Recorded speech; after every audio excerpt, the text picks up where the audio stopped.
வணக்கம். Top news தமிழின் இன்றைய முக்கிய செய்திகள். மத்திய கிழக்கில் போர் பதற்றம். மத்திய கிழக்கு நாடுகளில் நிலவி வரும் போர் பதற்றம் உச்சகட்டத்தை எட்டியுள்ளது. ஈரானின் உச்ச தலைவர் அயதுல்லா அலி கமேனி கொல்லப்பட்டதைத் தொடர்ந்து இஸ்ரேல் மற்றும் அமெரிக்க படைகள் ஈரான் மீது இரண்டாம் நாளாக தாக்குதலை தொடர்ந்து நடத்தி வருகின்றன. டெஹ்ரானில் உள்ள முக்கிய இராணுவ நிலைகள் இலக்கு வைக்கப்பட்டுள்ளன. போர்ச்சூழல் காரணமாக வளைகுடா நாடுகளின் வான்வெளி மூடப்பட்டுள்ளது. இதனால் இந்தியா உட்பட பல்வேறு நாடுகளின் நூற்றுக்கணக்கான விமானங்கள் ரத்து செய்யப்பட்டுள்ளன. ஈரானில் நிலவி வரும் போர் பதற்றம் காரணமாக ஏர் இந்தியா மற்றும் இண்டிகோ நிறுவனங்கள் மார்ச் 2ஆம் தேதி வரையிலான பல சர்வதேச விமான சேவைகளை ரத்து செய்துள்ளன. டெல்லி மற்றும் மும்பை விமான நிலையங்கள் பயணிகள் கடும் அவதிக்குள்ளாயினர். வளைகுடா நாடுகளில் போர் நிலவி வரும் நிலையில் அங்குள்ள இந்திய பள்ளிகளில் இன்று மார்ச் 2ஆம் தேதி நடைபெற இருந்த 10 மற்றும் 12ஆம் வகுப்பு பொதுத் தேர்வுகள் ஒத்திவைக்கப்பட்டுள்ளன. மகாராஷ்டிராவில் வெடி விபத்து. நாக்பூரில் உள்ள வெடிபொருள் தொழிற்சாலையில் ஏற்பட்ட பயங்கர வெடி விபத்தில் 17 பேர் உயிரிழந்துள்ளனர்.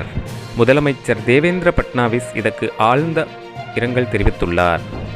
இந்தியா கனடா இணைய பேச்சுவார்த்தை.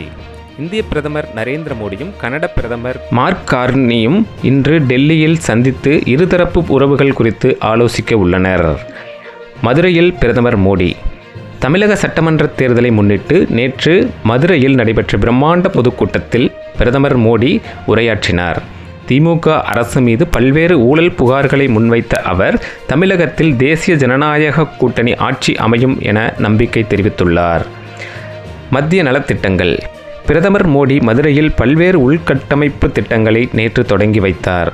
இவற்றில் ரயில்வே துறையில் ரூபாய் 378 கோடி மதிப்பில் மேம்படுத்தப்பட்ட 8 அம்ரித் பாரத் ரயில் திட்டங்களை தொடக்கி வைத்த அவர் சென்னை எழும்பூர் கடற்கரை 4வது ரயில் பாதையை நாட்டுக்கு அர்ப்பணித்தார். மேலும் சுமார் 4400 கோடி ரூபாய் மதிப்பிலான மத்திய அரசின் பல்வேறு திட்டங்களுக்கு பிரதமர் நேற்று அடிக்கல் நாட்டினார். வானிலை.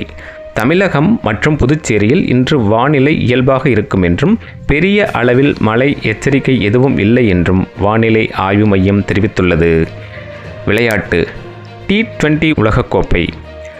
நேற்று நடைபெற்ற முக்கியமான ஆட்டத்தில் தென்னாப்பிரிக்கா அணி ஜிம்பாப்வே அணியை 5 விக்கெட் வித்தியாசத்தில் வீழ்த்தி வெற்றி பெற்றது.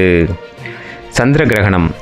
நாளை மார்ச் 3ஆம் தேதி நிகழவிருக்கும் முழு சந்திர கிரகணத்தை பார்க்க வானியல் ஆர்வலர்கள் ஆவலுடன் காத்துள்ளனர். இது இந்தியாவிலும் ஓரளவுக்கு தெரியும் என்று அறிவிக்கப்பட்டுள்ளது.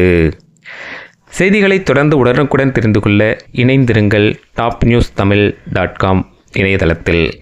நன்றி, வணக்கம்.